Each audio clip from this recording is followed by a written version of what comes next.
بسم اللہ الرحمن الرحیم۔ عائشہ اسلامک ہسٹری کی پیاری بہنوں اور بھائیوں، السلام علیکم۔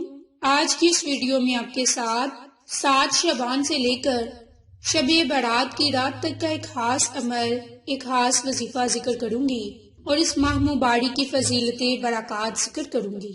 اللہ رب العزت کی صفات میں سے رحیم اور کریم ایسی صفات ہیں کہ جن کے باعث بڑے سے بڑا گناہ بھی اللہ کی طرف سے پوری امید سے رجوع کرتا ہے کہ میرا رحیم، میرا کریم میرے گناہوں کو بخش دے گا۔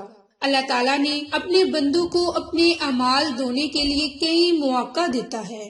شب برات بھی ان خاص ایام کے ان خاص راتوں سے تعلق رکھتی ہے۔ حضرت عائشہ صدیقہ فرماتی ہیں کہ رسول اللہ صلی اللہ علیہ وآلہ وسلم کو تمام مہینوں سے زیادہ یہ بات پسند تھی کہ شعبان کے روزے رکھتے تھے، یہاں تک کہ رمضان کا مہینہ آ جاتا۔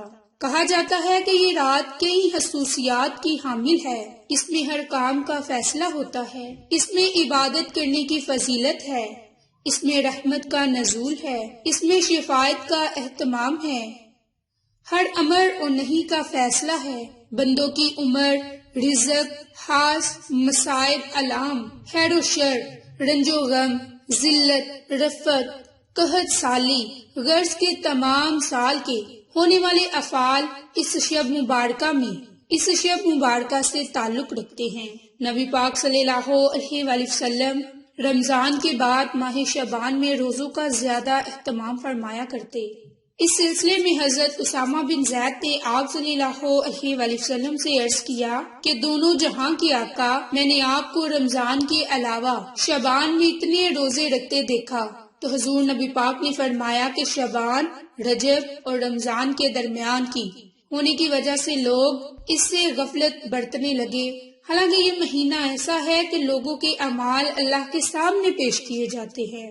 میری اسلامی بہنوں، یہ رات بڑی ہی اہمیت کی حامل ہے۔ شب برات کی اہمیت اور فضیلت سے تاریخ اسلام، احادیث اور روایات بڑی پڑی ہیں۔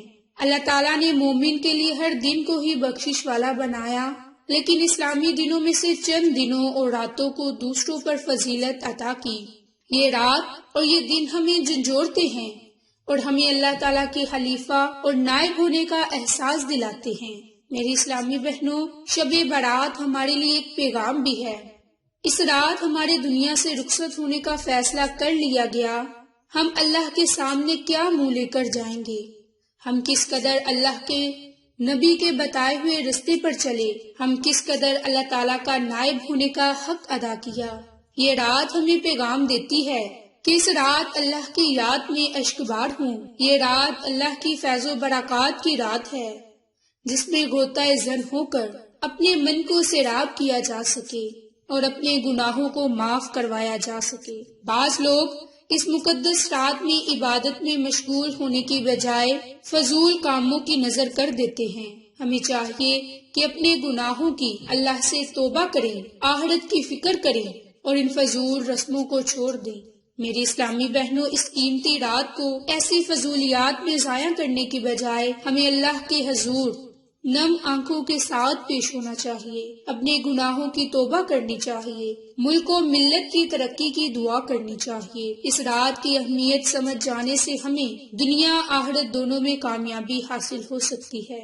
میری اسلامی بہنوں، شب برات کی بہت اہمیت، بہت فضیلت ہے۔ اب آپ کے ساتھ خاص عمل، خاص وظیفہ ذکر کروں گی جو آپ نے بالخصوص 7 شعبان سے لے کر شب برات کی رات، ان کے 15 شعبان کی رات تک اس عمل کو جاری رکھنا ہے۔ اور وہ عمل، وہ وظیفہ ذکر کرنے سے پہلے میری آپ تمام سے گزارش ہے کہ جن لوگوں نے ابھی تک میرے چینل عائشہ اسلامک ہسٹری کو سبسکرائب نہیں کیا، وہ نیچے موجود لال رنگ کے بٹن کو دبا دیں اور ساتھ موجود بیل آئیکن کو دبا کر آل نوٹیفیکیشن پر کلک کر دیں، تاکہ میری ہر نئی آنے والی ویڈیوز کی اپڈیٹ آپ تک بآسانی پہنچ سکے۔ جزاک اللہ۔ تو میری اسلامی بہنوں، ویڈیو کے شروع میں میں نے آپ کے ساتھ اللہ کی 2 صفات بیان کی، یا رحیم اور یا کریم، جن کے باعث بڑے سے بڑا گناہ بھی اللہ کی طرف پوری امید سے اگر رجوع کر کے ان ناموں کو پڑھا جائے تو ہمارے گناہوں کی بخشش ہو سکتی ہے۔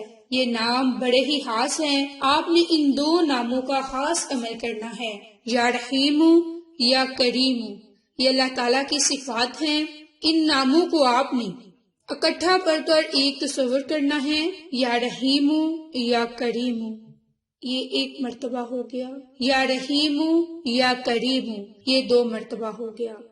آپ نے اسی ترتیب، اسی طریقہ کار سے اللہ کے ان ناموں کو 313 مرتبہ پڑھنا ہے، اور ان ناموں کے اول آخر آپ نے درود پاک پڑھ کر اللہ تعالیٰ سے خصوصی دعا مانگنی ہے کہ مولا میرے گناہوں کو معاف فرما، اے میرے مالک اور مولا اس رات کے صدقے ہماری بخشش فرما، ہمارے گناہوں کو معاف فرما، ہماری تنگ دستیوں کو ختم فرما، اے میرے مالک اور مولا میری دعاؤں کو اپنی بارگاہ میں قبول فرما، اے میرے مالک اور مولا ہماری پریشانیوں کو، مصیبتوں کو دور فرما، اس رات کے صدقے اے میرے مالک ہماری دلی حاجات کو پورا فرما، اے میرے مالک اور مولا تمام تنگ دستوں کی تنگ دستیوں کو ختم فرما، جو لوگ رزق کی وجہ سے پریشان ہیں اے مالک اور مولا انہیں رزق عطا فرما، ان کی تنگ دستی کو ختم فرما، جو قرض دار ہے اے میرے مالک اور مولا ان کے لیے غیبی وسیلے بنا، اس رات کے صدقے ان کے لیے غیبی وسیلے بنا تاکہ وہ اپنے قرض سے نجات حاصل کر سکے، اے میرے مالک اور مولا اس رات کے صدقے جو بے اولاد ہیں انہیں اولاد صالحہ سے نواز، اے میرے مالک اور مولا جو تنگ دست ہیں ان کی تنگ دستیوں کو ختم فرما، جو بیمار ہیں انہیں شفائے کاملہ عطا فرما، اے میرے مالک اور مولا جو کوئی محتاج ہے ان کی محتاجی کو دور فرما، صرف اپنا محتاج بنا، اپنی ذات کے سوا ہمیں کبھی کسی کا محتاج نہ بنا، اے میرے مالک اور مولا تمام پریشان حال لوگوں کی پریشانیوں کو دور فرما، اے میرے مالک اور مولا ہماری دعاؤں کو اپنی بارگاہ میں قبول فرما اور ہمیں دلی سکون اطمینان نصیب فرما، آمین۔